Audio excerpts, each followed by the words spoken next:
Hello friends, Ram Ram, Radhe Radhe. आजकल AC का blast आमतौर पर चल रहा है। ये गर्मियों का बहुत हाई टेम्परेचर का सीज़न चल रहा है। बार बार सुनने को मिल रहा है कि फलानी जगह एसी ब्लास्ट कर गया, उसका कंप्रेसर उड़ गया, बम की तरह एकदम ब्लास्ट कर देता है। और वो इतना घातक होता है कि कई व्यक्तियों की जान लेने में उसकी शक्ति इतनी पावरफुल रहती है।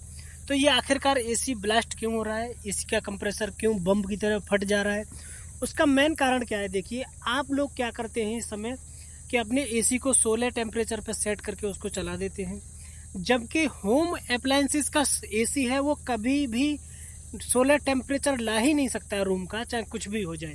ये मैं टेस्टेड किया हूँ टेम्परेचर मीटर से। आप लोग यही गलती करते हैं कि 16 पे सेट करके उसको चलाते हैं, और उसका कंप्रेसर जब तक चलता रहता है जब तक उसका 16 टेम्परेचर ना हो जाए। तो उसका 16 टेम्परेचर कभी होता नहीं है, इसलिए उसको जो सेंसर है कमांड देता रहता है कि अभी आपको बंद होना नहीं है, क्योंकि 16 टेम्परेचर नहीं हुआ है। इसलिए कंटिन्यू उसको कमांड मिलता रहता है कि आपको बंद नहीं होना है।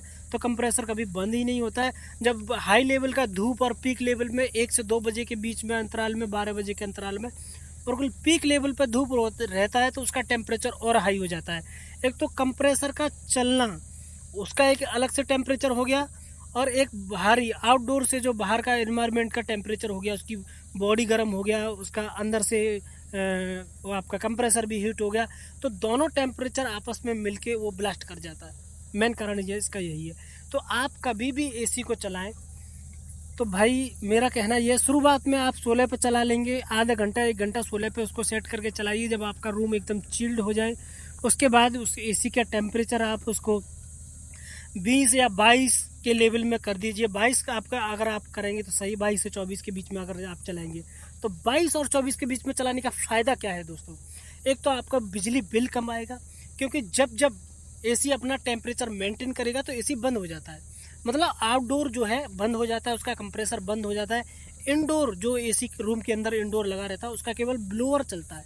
ब्लोअर का माइनर सा बिजली बिल आता है, बहुत माइनर सा।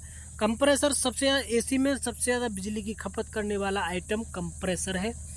और जब वो 22 और 24 टेम्परेचर मेंटेन कर लेगा तो वो एसी का कंप्रेसर बंद हो जाएगा।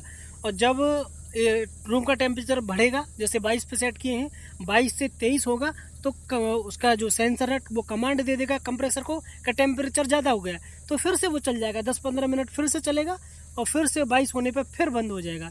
तो इससे क्या है, आपका डबल फ़ायदा है, आपका एसी ब्लास्ट भी नहीं करेगा, आपका बिजली का बिल भी कम आएगा। तो यही रूल अपनाइए। एसी कभी भी होम अप्लायंसेस का 16 टेम्परेचर नहीं ला पाता है, इसलिए वो कंटिन्यू चलता रहता है। अब 20 टेम्परेचर वो ले आता है। मैं टेस्ट किया हूँ टेम्परेचर मीटर से रूम का। एसी जो है होम अप्लायंसेस का 20 टेम्परेचर रूम का ले आता है। 20 पे भी चलाएंगे तो वो अपने आप ऑन ऑफ होता रहेगा, तो कोई प्रॉब्लम नहीं है। प्रॉब्लम जब भी आती है वो कंटिन्यू 8-10 घंटे तक कंप्रेसर चलता रहता है, ऊपर से बाहर की धूप गर्मी आ जाती है, तो दोनों हीट मिलके वो ब्लास्ट कर जाता है। तो आगे से कभी भी नहीं चलाइएगा कंटिन्यू 16 पे। 18 पे भी मत चलाइएगा, 19 पे भी मत चलाइएगा, 20 पे चला सकते हैं। 20 पे वो अप डाउन ऑन ऑफ हो जाता है कंप्रेसर। तो आई होप इस वीडियो में आपको थोड़ी बहुत नॉलेज जरूर नॉलेज मिली तो वीडियो को लाइक करें, शेयर करें, कमेंट करें, क्योंकि मैं ऐसे ही रिलेटेड वीडियो लाता रहता हूँ। जय हिंद।